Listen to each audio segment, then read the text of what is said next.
say 4 down, let's go. Maybe add the word stem to it, but let's get my best pass rushers rushing. Let's play coverage behind it and be able to go eat. That's what we want to do. So, couple looks. This is a call that's actually shown up a couple times already on this look. We call it Atlanta. Again, we're playing a version of cover 3, so the detail Rip Liz a little bit more. Our safety's coming down sky support. He's playing Rip Liz on 2. Obviously anything coming fast to the flat, on a motion, right, or a bolt, what we call a bolt pre-snap, that would take us to zone to this side. Corners bailing on 1 with eyes on 1. Really responsible man-to-man if that guy's vertical, unless we go zone on an under call. We're going to have a strong hook defender, a weak hook defender. Again, this is a population pressure. So we're trying to show population away from where we're coming from. So we're showing away so we can bring the pressure to.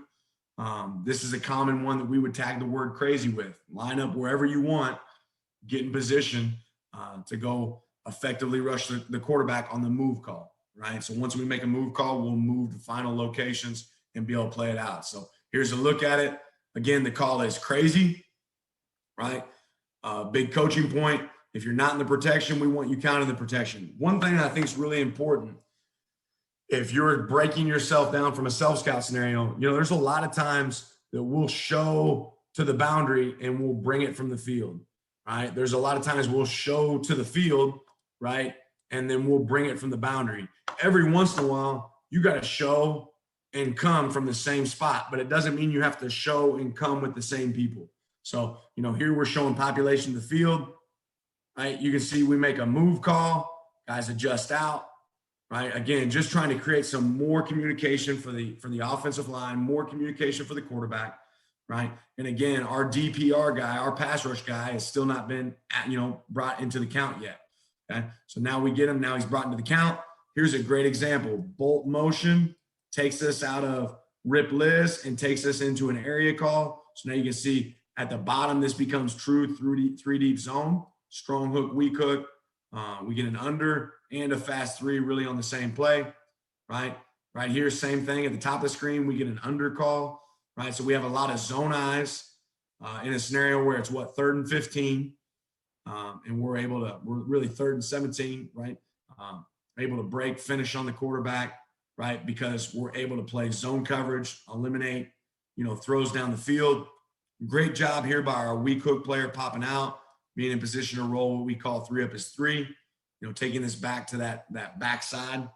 And really want to get a better look here from our corner as he's bailing. We want his eyes and vision to be on 1. Even though this becomes zone to his side, he only has 1 vertical threat in his zone. So we want to nail down on that a lot quicker. But again, a look at the protection, how we're beating the protection, and how that's adjusting out. I'll give you the butt shot here. Ultimately, they took the slide and they got the slide right.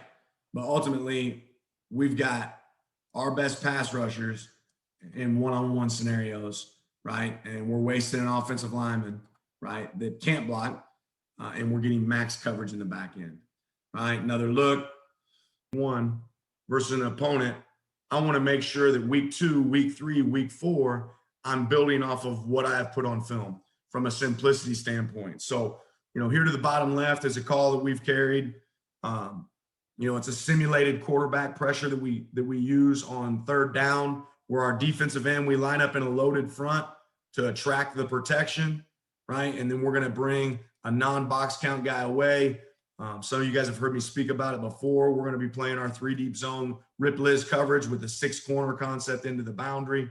And again, the hope is to slide the front and we can get the money on the back, right? Later on in the season, we'll carry the exact same look, presentation's the same, but now we're going to bring that same guy that we dropped earlier in the season, and now we're going to play man coverage instead of, a cover 6 or a Rip Liz thirds concept. So to play off that, here's a good example of it right here. Got an overloaded front to the field, right? We're trying to draw their protection, right, into the boundary. We're going to bring our non-box count player. Again, you can see we've got the protection beat. 7's, coming clean. They do a good job of getting the ball out. We're playing an inexpensive coverage behind, with zone eyes. We're able to come down, break on the ball with our corner, create an edge, and turn third down into fourth down. But to build off of that, again, you can see the presentation, the look. 19's the edge defender. Sometimes he stand up, sometimes he be down, but we're going to draw the protection. He's a known pass rush guy for us, and they pop out and handle that. So to build off of that, the next week, we play Auburn, and we show a very similar look. I'm going to go to the butt shot first, right? You can see the overloaded front, right? 19 to the field again, right? You'd think they'd be sliding that way. Quarterback recognizes it, right? Sends the protection, gets the back out, sends the protection, right? And again, now there's some confusion because of the presentation, how we did it before. And now this known DPR guy, is actually coming scot-free. Now ultimately he has to make the play. The presentation is very similar, right? And we're able to play off of it. So ultimately that's what we're trying to create each week, is doing a good job with our self-scout to build off of that and adjust what we do. The next thing for me, after you've got